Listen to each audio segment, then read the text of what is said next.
fun. And you just go chase your remote, go get a drone and go chase after it. Over there was really muddy. It was really saggy and muddy over there. In this area over here, it kept on getting stuck over in this area. So every time I fly and it dropped, it was like it was just caked on mud. I probably was like a lot of water over here, like it is over here. It's nothing but water. So if you do decide to take your drone out of the plane, make sure you at a park where you don't have that standing water over there, and it's not too muddy. Today is like it's in the 30s right now here in Columbus, Ohio. So a couple days ago it was really windy, so I couldn't really fly something like that out because that thing would just took off and just probably would have never seen it again, and probably been on someone's roof.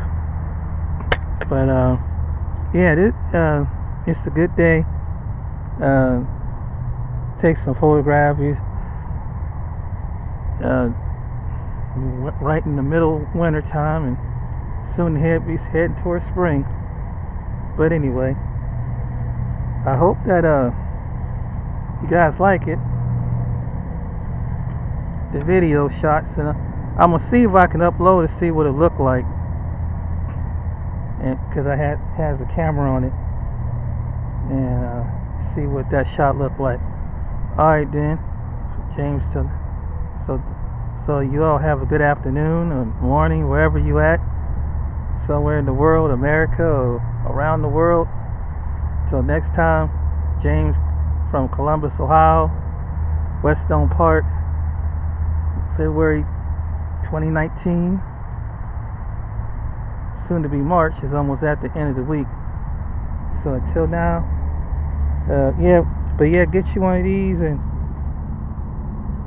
fly out. Wait till it gets dry in springtime too.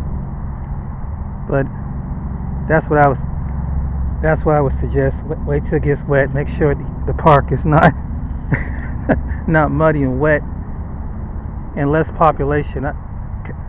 Because you don't want your drone flying and hitting someone's house or hitting someone's car or hitting somebody. They'd be pissed up. They'd get really pissed. But so hopefully you guys enjoy it. Enjoy the short stint that I did running out there to the field, trying to chase it down. Man, that sucker went all the way up, like it was going all the way up to the sky. It got some height over it though. But until next time, take it easy, take it light, and take care.